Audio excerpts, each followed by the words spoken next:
빗소리, 아련한 그리움의 시작. 저녁부터 밤늦도록 주룩주룩 내리는 비는 낡은 명골 지붕 위에서 톡톡 소리를 내었다. 마치 고지라도 무너질 듯 삐걱거리는 작은 집 안에는 낡은 벽과 금이 간 나무 의자만이 덩그러니 놓여 있었다.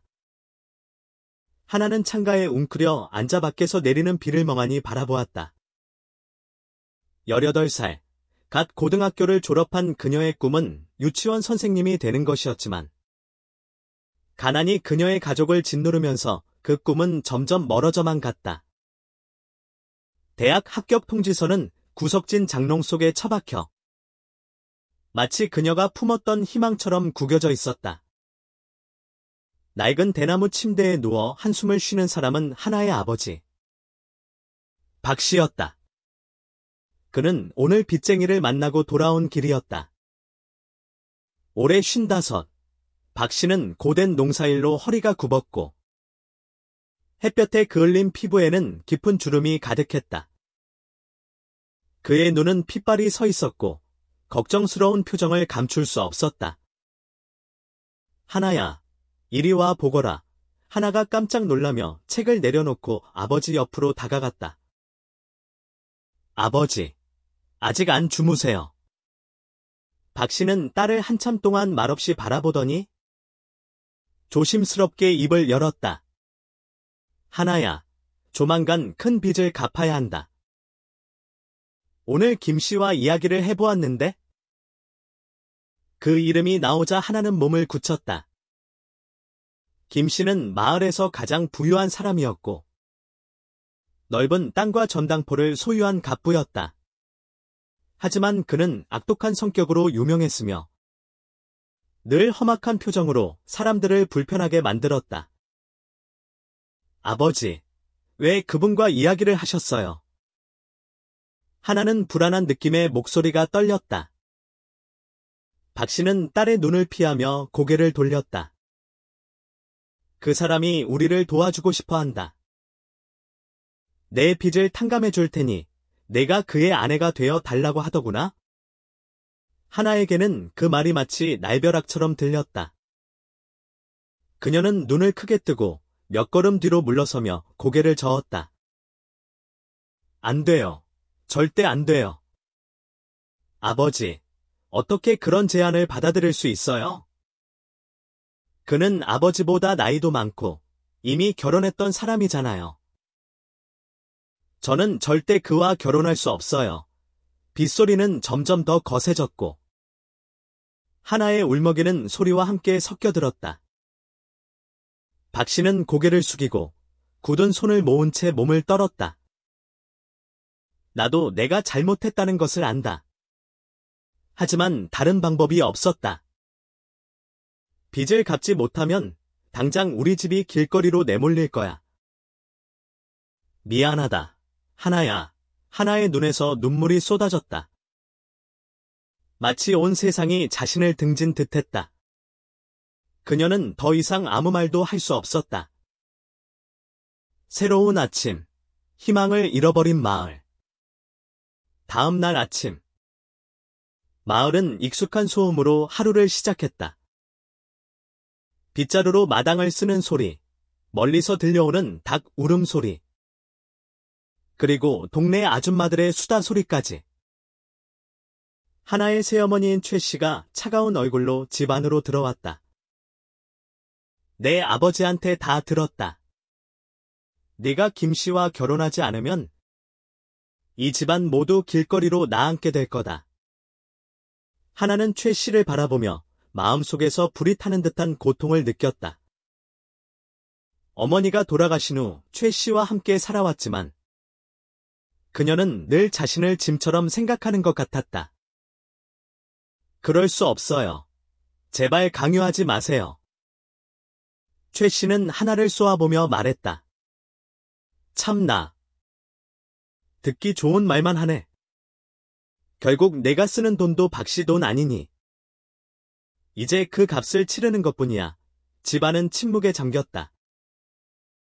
하나는 주먹을 꽉 쥐며 숨막히는 압박감을 느꼈다. 결혼식, 슬픔의 무게. 사흘 후, 결혼식이 열렸다. 꽃도 떠들썩한 잔치도 없었다. 하나와 김씨의 결혼식은 조용히 진행되었고 몇몇 친척만이 자리에 함께했다. 하나의 몸에 걸쳐진 붉은 한복은 무겁게 느껴졌고 그녀가 간직한 꿈마저 짓눌렀다. 동네 아줌마들의 수군거림이 들려왔다. 하나 불쌍해서 어쩌나, 집이 가난해서 그랬겠지. 뭐, 덕분에 부자로 잘 살겠네. 무슨 복이야. 아버지 뻘 되는 사람이랑 결혼하는 건데. 복인지 화인지 누가 알아. 하나는 그들의 말을 듣고도 뒤돌아보지 않았다. 그녀는 이 순간부터 사랑하지 않는 사람과 살아가야 한다는 것을 알고 있었다. 김 씨의 집, 차가운 현실. 결혼식이 끝나고 하나는 김 씨의 집에 들어섰다. 그녀의 집보다 훨씬 크고 화려했지만 집 전체의 감도는 냉랭한 분위기는 그녀를 더욱 힘들게 했다. 그녀는 복도 끝에 있는 큰 나무 문이 굳게 잠겨 있는 것을 눈여겨보았다. 저곳은 절대 들어가지 마. 김 씨는 하나가 그 문을 바라보는 것을 보고 차갑게 말했다. 이 집에는 내가 알 필요 없는 곳이 있다. 하나는 고개를 숙일 수밖에 없었고 마음속에는 억누를 수 없는 불안감이 몰아쳤다. 새로운 집에서의 첫밤, 뒤틀린 고독. 새 집에서의 첫날 밤, 하나는 잠을 이루지 못했다. 그녀는 창가에 기대 앉아 밤하늘을 바라보았다. 멀리서 짖는 개 소리, 바람이 문틈을 비집고 들어오는 소리는 마치 불길한 조짐처럼 들렸다. 이 거대한 집은 마치 쇠창살 감옥 같았다. 그녀는 앞으로의 삶이 어떨지 전혀 짐작할 수 없었지만 모든 것이 이제 막 시작된 것 같다는 느낌을 받았다. 창밖에서 위닝거리는 바람 소리는 차가운 벽에 비치는 낫 모양의 달빛과 함께 어우러졌다. 하나는 침대 끝에 앉아 멍하니 천장을 올려다보았다. 그녀가 남편이라 불러야 하는 김 씨의 집에 발을 들인 지 벌써 사흘이나 지났다. 집은 넓었지만 따뜻함이라고는 느껴지지 않았다. 식사는 늘 침묵 속에서 진행되었고 그저 숟가락과 젓가락이 부딪히는 차가운 소리만 들릴 뿐이었다. 김 씨는 식탁 끝에 앉아 느긋하게 식사를 했지만 하나는 고개를 숙이고 그의 시선을 피했다. 오늘 국이 좀 짜네. 김 씨는 입술을 살짝 실룩이며 하나를 쏘아보았다. 죄송해요. 다음에는 좀 더 싱겁게 할게요. 하나는 더듬거리며 대답했다. 김 씨는 아무 말 없이 고개를 끄덕이고는 식사를 계속했다. 하나는 안도의 한숨을 내쉬었지만 두려움은 여전히 그녀의 가슴을 짓눌렀다. 고독과 불안의 나날들. 매일 김 씨는 아침 일찍 집을 나섰다가 해 칠녘에 돌아왔다. 김 씨가 없을 때면 하나는 집안을 청소하고 정원을 가꾸면서 시간을 보냈다. 하지만 정적에 잠긴 집은 그녀를 더욱 숨막히게 만들었다. 김 씨의 아들, 미는 거의 그녀에게 말을 걸지 않았다. 집에서 하나와 마주칠 때마다 그의 눈에는 불쾌함과 냉담함이 가득했다. 소외감은 하나를 더욱 외롭게 만들었다. 그녀는 누구에게도 마음을 털어놓을 수 없었고 아버지의 집으로 돌아갈 수도 없었다. 어느 날 아침 일찍 하나가 마당을 쓸고 있을 때 민이 집을 나가려다 멈춰 서서 차갑게 하나를 노려보았다. 당신, 결혼했다고 여기서 뭘 바꿀 수 있다고 생각하지 마. 민은 경계심 가득한 목소리로 말했다. 하나는 당황하며 어쩔 줄 몰라 했다. 저는 아무것도 바꾸려고 하지 않아요. 그저 김 씨가 시키는 대로 할 뿐이에요. 민은 콧방귀를 뀌고는 아무 말 없이 떠나갔다. 마치 이 집안 모두가 각자의 비밀을 가지고 있는 듯했다. 금단의 공간, 의문의 시작. 복도 끝에 있는 방은 늘 하나의 호기심을 자극했다. 김 씨가 없는 날이면 그녀는 문에 귀를 대고 들어보려고 했지만 언제나 깊은 침묵만이 감돌았다. 어느 날, 김 씨가 집을 나가자 하나는 갈색 나무문 앞에 섰다. 차가운 문고리에 손을 대는 순간 뒤에서 날카로운 목소리가 들려왔다. 거기서 뭐 하는 거냐? 하나는 깜짝 놀라 뒤돌아보았다. 민이 난간에 기대선 채 차가운 눈빛으로 그녀를 쏘아보고 있었다. 그냥 문을 닫으려고. 하나는 당황하며 둘러댔다. 민은 성큼 다가와 문에서 시선을 떼지 않고 말했다. 다시는 열어보려고 하지 마. 이 집에서 편안하게 살고 싶다면? 하나는 등줄기가 서늘해짐을 느꼈다. 그녀는 고개를 끄덕이고 몇 걸음 뒤로 물러서며 그 방에서 멀어졌다. 마을 사람들의 수군거림, 불안한 예감. 그날 저녁, 하나는 저녁 식사를 준비하기 위해 시장에 갔다. 시장 초입에 이르자 마을 안악들의 수군거림이 들려왔다. 하나는 김 씨랑 결혼하면서 웃는 얼굴 한 번 못 봤다던데. 그렇지. 개 팔자가 그렇지 뭐. 그래도 부잣집에 시집갔으니 참고 살아야지. 무슨 복이야. 아버지 나이뻘 되는 사람이랑 결혼하는 건데. 복인지 화인지 누가 알아. 하나는 그 말을 듣고 멈춰 섰다. 그녀는 지금 당장 그 자리를 피해야 한다는 것을 알고 있었지만 그들의 수단은 마치 칼날처럼 그녀의 마음을 베어냈다. 이상한 게 뭔지 알아. 이 마을에선 누구도 그 여자의 장례식을 못 봤다는 거야. 혹시 김 씨가 어디에 숨겨놓은 거 아닐까? 그 말을 듣자 하나의 심장이 더 빨리 뛰기 시작했다. 그녀는 재빨리 시장을 떠나 불안한 마음을 안고 집으로 돌아왔다. 악몽 같은 밤, 다시 시작되는 의문. 그날 밤, 잠을 자던 하나는 아래층에서 들려오는 이상한 소리에 잠에서 깨어났다. 고요한 밤을 뚫고 울리는 무거운 발걸음 소리가 들려왔다. 하나는 조심스럽게 계단을 내려갔고 거실에서 김 씨가 램프를 바라보며 앉아있는 것을 보았다. 아직 안 자는 거냐? 김 씨의 목소리가 낮게 울렸다. 하나는 깜짝 놀랐다. 네, 뭔가 소리가 들려서. 하나는 평정심을 유지하려 애쓰며 대답했다.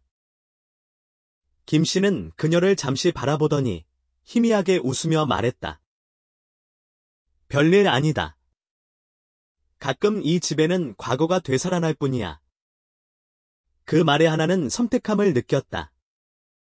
방으로 돌아온 하나는 천장을 바라보며 이상했던 일들을 되새겼다.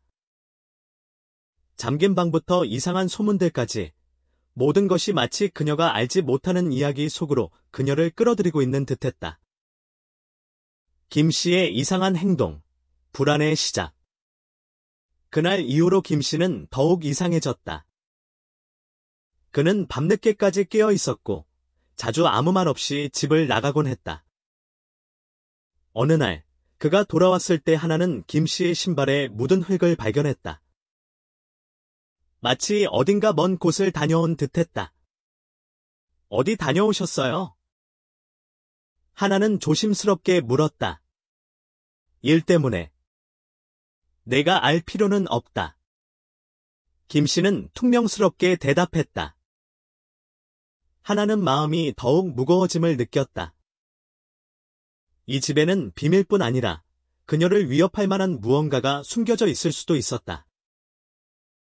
그녀는 무슨 일이 일어날지 전혀 알 수 없었지만 이 결혼이 평범하지 않다는 것을 직감했다. 위험한 공간, 숨겨진 진실. 해가 지면서 명골의 대나무 숲을 가렸고 석양은 수확을 앞둔 들판을 황금비두로 물들였다. 하나는 무거운 나무 문을 열고 집 안으로 들어갔다. 문을 닫으면서 손을 가볍게 떨었다. 미는 거실 소파에 기대앉아 스마트폰 화면에 시선을 고정한 채로 있었지만 하나가 들어오자 잠깐 고개를 들었다가 바로 외면했다. 그 표정은 여전히 불쾌했다. 집 안 공기는 그 어느 때보다 무거웠다. 하나는 그녀와 김씨 아들의 사이가 점점 더 멀어지는 것을 느낄 수 있었다. 여기서 살기 시작한 후로 미는 그녀에게 친절한 태도를 보인 적이 없었고, 마치 그녀의 존재 자체가 그를 더욱 불편하게 만드는 것 같았다. 어디 갔다 오는 길이야? 미는 갑자기 차가운 목소리로 물었다. 시장에 가서 장을 좀 봤어요. 하나는 짧게 대답하며 그의 눈을 똑바로 쳐다보지 못했다. 미는 눈썹을 찡그리며 스마트폰을 탁자 위에 내려놓았다. 날카로운 시선이 하나에게 꽂혔다. 함부로 돌아다니지 마. 여기는 내 집이 아니고 나는 이 집에 누가 더 들어오는 것도 원치 않으니. 민의 말은 칼날처럼 하나의 가슴을 베었다. 그녀는 옷자락을 꽉 쥔 채 입술을 깨물었다. 민은 늘 자신과 거리를 두었고 아마도 그녀가 김씨를 이용해 인생을 바꾸려는 기회주의자라고 생각하는 듯했다. 그녀가 처한 상황을 그가 어떻게 이해할 수 있을까? 밤의 전화통화, 불안함 속의 위안. 저녁. 집안 정리를 끝낸 하나는 방문을 살짝 닫고 오래된 휴대폰을 켜서 언니에게 전화를 걸었다. 하나야, 무슨 일 있어? 미선의 목소리가 들려왔다. 언니, 뭔가 이상해요. 하나는 목소리를 낮추며 창밖을 바라봤다. 바깥에서 들어오는 희미한 노란 불빛이 방 안을 비추고 있었다. 미선은 잠시 침묵하더니 조심스럽게 물었다. 그 사람이 괴롭히기라도 해. 누가 너를 힘들게 하는 거니? 아니, 아무도 그러지 않는데 이 집이 너무 차가워. 김씨 아들은 자꾸 불쾌한 눈으로 저를 쳐다보고 어떻게 살아야 할지 모르겠어요. 미선은 한숨을 쉬며 무력감을 드러냈다. 조금만 참아.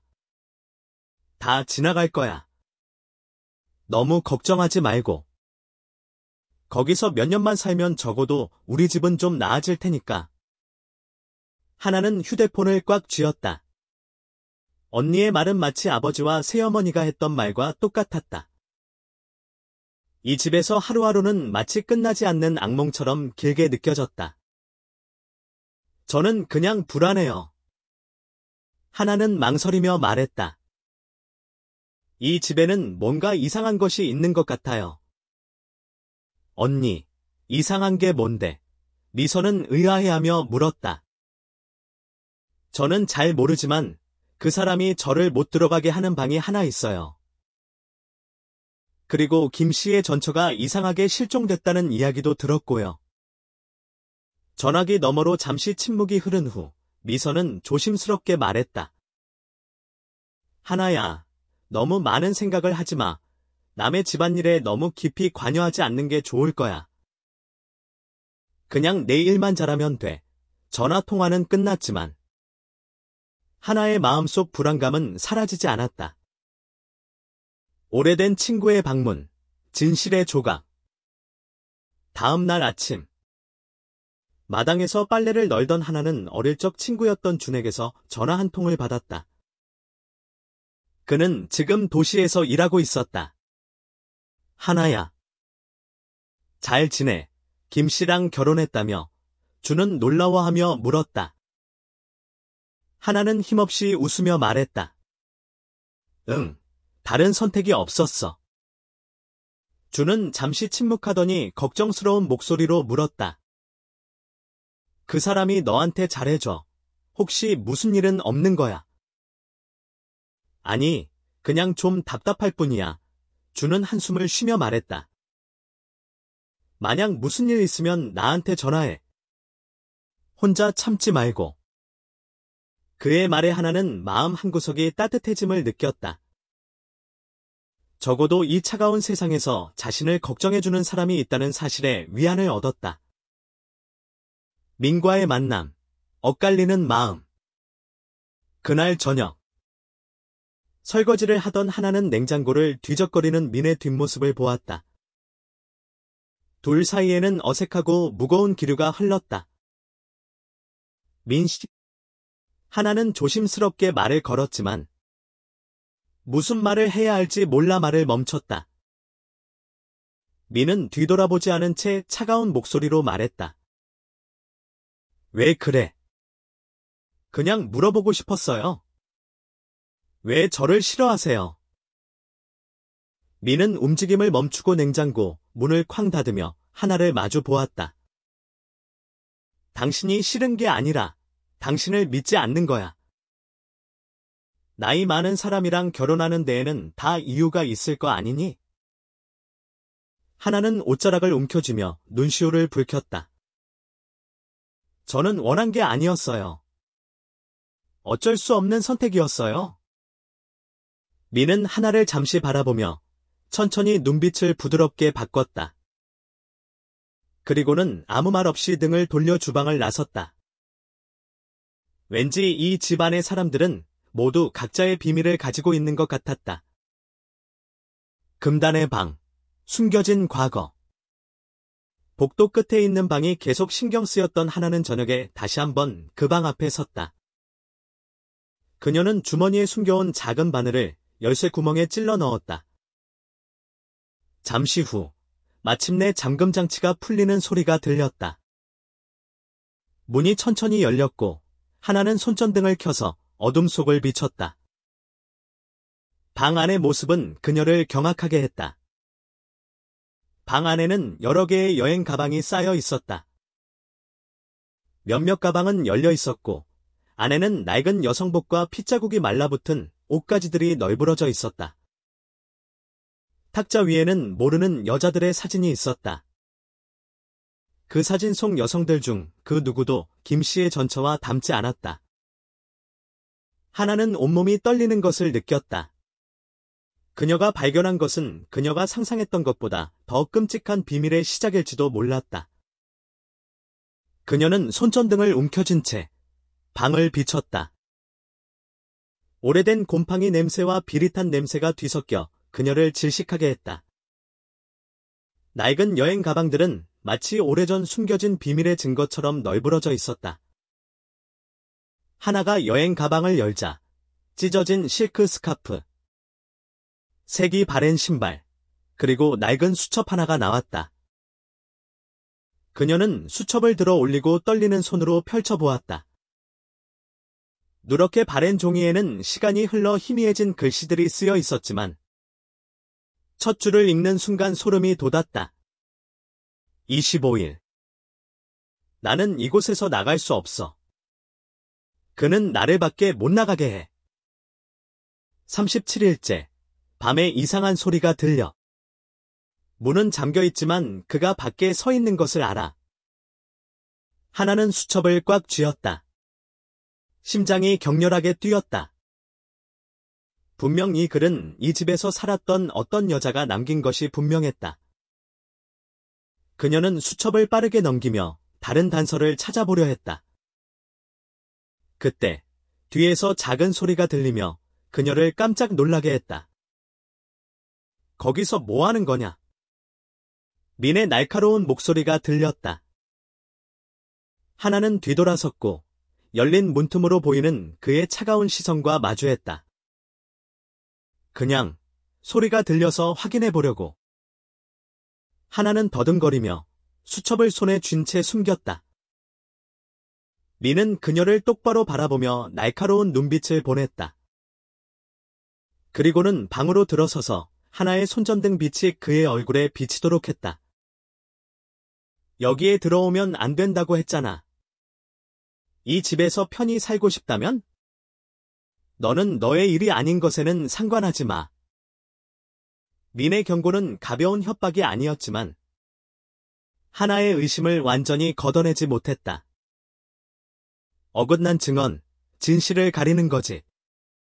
다음 날 아침 김 씨가 식탁에 앉아 차를 마시고 있을 때 하나는 그에게 조심스럽게 물어보기로 결심했다. 복도 끝에 있는 방은 뭐예요? 한 번도 안에 들어가 본 적이 없어요. 김 씨는 찻잔을 내려놓고 날카로운 눈으로 하나를 쏘아보았다. 별거 없어. 그냥 오래된 물건들을 넣어놓은 창고야. 그래요. 그럼 왜 어젯밤에 그 방에 들어가셨어요? 하나는 그의 반응을 살피며 물었다. 그 말에 김 씨는 잠시 움찔했지만 곧 웃으며 말했다. 네가 잘못 본 거다. 어젯밤에는 그 방에 들어가지 않았어. 하나는 당황했다. 분명히 그녀는 그가 방에 들어가는 것을 봤다. 왜 그는 거짓말을 하는 걸까? 민과의 대화. 어머니의 진실. 그날 저녁, 민이 집에 돌아오자 하나는 민을 찾아갔다. 민 씨, 복도 끝에 있는 방에 대해 묻고 싶어요. 제가 알아도 되는 거죠. 민은 그녀를 한참 동안 바라보더니 한숨을 쉬었다. 내가 말했잖아. 당신은 그곳에 대해 알 필요가 없어. 왜요? 왜 이 집에 비밀스러운 방이 있는 거죠? 민은 침묵하더니 낮은 목소리로 말했다. 당신이 뭘 바꿀 수 있다고 생각하는 거야. 그 방은 아버지가 그 누구도 알기를 원치 않는 것을 숨겨놓는 곳이야. 그게 뭔데요? 하나는 다급하게 물었다. 민은 망설이다 모순된 눈빛으로 대답했다. 나의 어머니. 어머니는 병으로 돌아가신 것이 아니었어. 이상하게 실종된 거지. 민의 말에 하나는 숨을 멈췄다. 그녀는 소문으로만 들었던 것을 확신하게 되었다. 혼돈 속으로 진실을 찾아서. 그날 밤 모두가 잠든 후 하나는 위험을 감수하기로 결정했다. 그녀는 복도를 조심스럽게 걸어갔고 미리 준비한 작은 바늘을 가지고 있었다. 문 앞에 선 하나는 열쇠 구멍에 바늘을 꽂고 조용히 문을 열려고 했다. 거의 15분이나 걸려서 마침내 문이 딸깍 소리를 내며 열렸다. 굳게 닫혀있던 문이 열리면서 어두컴컴한 방의 모습이 드러났다. 하나는 방 안으로 들어가 손전등을 켰다. 방 안에는 마치 소름 끼치는 증거처럼 핏자국이 묻은 옷들이 걸려있는 가방과 낡은 여성복이 널브러져 있었다. 탁자 위에는 누군지 알 수 없는 여자들의 사진이 있었고 그것을 본 하나는 끔찍한 감정에 휩싸였다. 어머니는 그냥 병으로 돌아가신 게 아니었어요. 당신은 속고 있는 겁니다. 민의 말이 뇌리에 울렸다. 하나의 온몸에서 소름이 돋았다. 비밀의 끝. 진실의 무게. 하나가 방에서 나오자 이미 계단 아래에서 김 씨가 기다리고 있었다. 그의 눈은 차갑게 하나와 민을 훑어봤다. 너희들 거기서 뭐 하는 거냐? 민이 하나를 가로막으며 말했다. 그냥 구경하러 왔을 뿐이에요. 김 씨는 민을 잠시 노려보다가 몸을 돌려나갔지만 마치 저주와 같은 한마디를 덧붙였다. 이 집의 주인이 누구인지 잊지 마라. 김 씨의 말은 하나를 더욱 불안하게 만들었다. 그날 밤, 하나는 잠들지 못했다. 그녀는 천장을 바라보며 잠긴 문부터 이상한 소문까지 모든 것을 떠올렸다. 이 집에는 김 씨와 민 모두가 숨기려는 무언가가 있었고, 그녀는 이 비밀을 알아내야 할 것 같았다.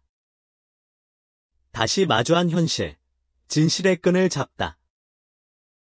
다음 날, 하나는 빨래를 널다가 어릴 적 친구 준에게서 전화를 받았다. 준은 전에 건설 현장에서 일했던 이라는 남자를 알고 있었다. 하지만 그 사람은 좋은 사람이 아니었고, 불법 밀매와 관련되어 있을 수도 있다는 말을 전해 들었다.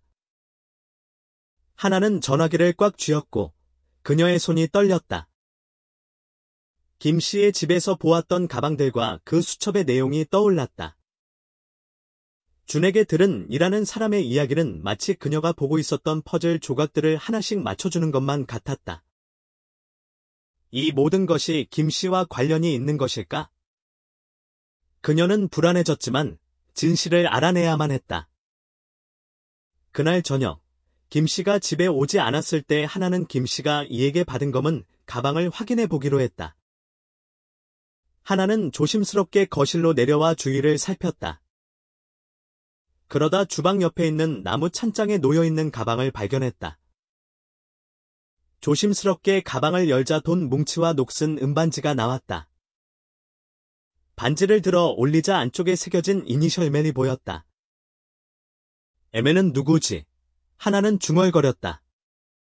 그때 누군가 그녀의 손목을 거칠게 잡아챘다. 거기서 뭐 하는 거야? 김씨가 눈을 부릅뜨고 그녀를 노려보고 있었다. 하나는 깜짝 놀라 반지를 떨어뜨렸다. 김씨는 허리를 숙여 반지를 줍고는 손가락을 꽉 쥐었다. 내 물건에는 절대 손대지 마, 알아들었어. 그는 협박하듯 말했다. 하나는 고개를 끄덕이고 뒤로 물러서서 방으로 뛰어들어갔다. 밤의 그림자 속에서 진실을 찾아. 하나의 방에서 그녀는 밤새 잠을 이루지 못했다. 김씨와 검은 가방은 마치 악몽처럼 계속해서 그녀를 괴롭혔다. 그녀는 창문을 통해 밖을 바라봤다. 김씨와 이와 무슨 관계였을까? 그 여자는 살아있는 것일까? 아니면 이미 어머니처럼 사라진 걸까? 자정 무렵, 하나는 발소리에 잠에서 깨어났다. 그녀는 문을 열고 조심스럽게 복도로 나갔고, 김씨가 잠긴 방 앞에 서 있는 모습을 보았다. 김씨는 조심스럽게 문을 만지더니 잠시 후 몸을 돌려 사라졌다. 하나는 어둠 속에서 조용히 그 모습을 지켜보았다. 며칠 뒤, 하나는 민과 이야기하면서 그와 그의 어머니에 대한 진실을 알게 되었다. 민의 어머니는 김씨에게 갇혀 있었고, 탈출을 시도하다 결국 이상한 모습으로 사라졌다는 것이었다. 어머니는 병으로 돌아가신 것이 아니에요. 아버지가 그 방에 어머니를 가두었어요. 민은 눈물을 글썽이며 말했다. 결정적 단서. 얽혀있는 진실. 그날 밤, 하나는 민과 함께 김씨에게 진실을 묻기로 결심했다. 민은 어머니의 사진을 보여주며 김씨에게 그 사람을 아는지 물었다. 김씨는 민의 물음에 당황한 듯 보였지만 이내 곧 표정을 바꿨다. 그는 민에게 그곳에서 뭘 하냐며 소리쳤다. 그때 하나는 예전에 김씨가 받았던 검은 가방에 있었던 반지가 사진 속 여자가 끼고 있던 반지와 똑같다는 것을 깨달았다. 그 여자의 이름은 밀란. 그리고 그녀는 민의 어머니와 친한 친구였다. 이 모든 사실을 알게 된 하나와 민은 김씨에게 진실을 말하라고 압박했다. 밀란은 어떻게 된 거죠? 민은 떨리는 목소리로 물었다. 김씨는 잠시 침묵하더니 마침내 입을 열었다. 그는 밀란이 준을 믿은 것이 그녀의 가장 큰 실수였다고 말했다. 그녀는 준에게서 벗어나고자 도움을 청했지만 결국 준은 그녀를 가두고 어딘가로 보내버린 것이었다. 김씨는 죄책감 때문에 밀란을 도와주지 못했다는 것을 고백했다.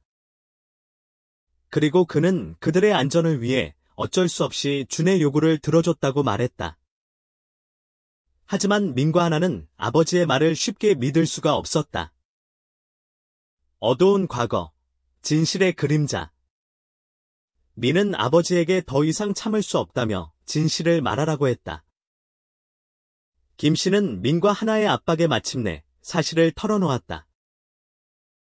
밀란은 자신이 준에게서 벗어나려고 했을 때 사고로 죽었고 준이 시체를 숨겼다는 것이었다. 김씨는 이 모든 것에 대해 죄책감을 느끼고 있었지만 그의 침묵은 그를 더욱 깊은 어둠 속으로 몰아넣었다. 이제 와서 모든 게 무슨 소용이야. 민은 절망감에 울먹이며 소리쳤다. 나에게는 다른 선택이 없었다. 내가 경찰에 신고했다면 너희 모두 위험했을 거야. 김 씨는 떨리는 목소리로 말했다. 왜 그렇게 한 거냐고요? 미는 소리쳤다. 다음 날, 하나와 미는 진실을 밝히기 위해 준을 찾아갔다. 하나는 경찰에 신고했고, 결국 준은 체포되었다. 그리고 김 씨는 경찰에 자수했다. 새로운 시작을 향하여. 시간이 흘러 하나는 마을에서 유치원 선생님이 되었다. 미는 어머니와 함께 도시에서 작은 카페를 열었고, 그는 엄마를 계속해서 도왔다. 그리고 김 씨는 수감 생활을 하면서 자신의 잘못을 반성했다. 새로운 삶을 시작한 하나는 그동안 겪었던 고통을 잊지 않기로 했다.